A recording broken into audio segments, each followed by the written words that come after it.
முதல்வர் ஸ்டாலினின் நெருங்கிய நண்பர்தான் போதைப்பொருள் கடத்தலில் மாட்டி சிறையில் இருக்கும் ஜாஃபர் என பாஜக மாநில தலைவர் அண்ணாமலை தெரிவித்துள்ளார். இலாக்கா இல்லாத மந்திரியை உருவாக்கியது அந்த போட்டோ எடுத்து இந்த இலாக்கா இல்லாத மந்திரியை உருவாக்கியது இந்தியாவிற்கே கவர்னர் சொன்னாரு, அந்த மந்திரிக்கு மந்திரி கொடுக்காதீங்க.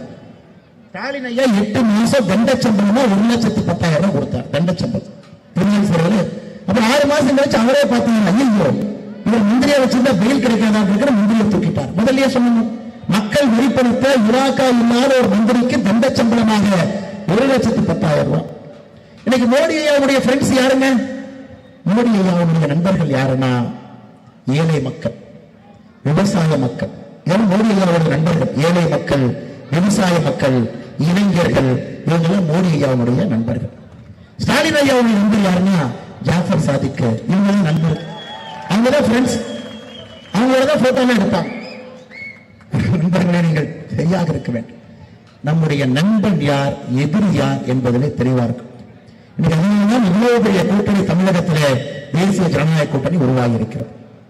பாட்டாளி மக்கள் கட்சி, மருத்துவர் டாக்டர் ஐயா 12 காலமாக மக்களுக்காக அடிப்படை மாற்றத்திற்காக பாடுபடக்கூடியவர். இன்னைக்கு மோடி ஐயாவோடு இணைந்து அந்த கனவை நனவாக்க வேண்டும் என்று டாக்டர் ஐயா இருக்கிறார். தருமபுரியில சௌமியாக்கா அவர்கள் தருமபுரியில போட்டியிடுறாங்க. அமமுக செய்திகளை உள்ளது உள்ளபடி தெரிந்து கொள்ள ரெஃப்ளெக்ட் நியூஸை சப்ஸ்கிரைப் பண்ணுங்க.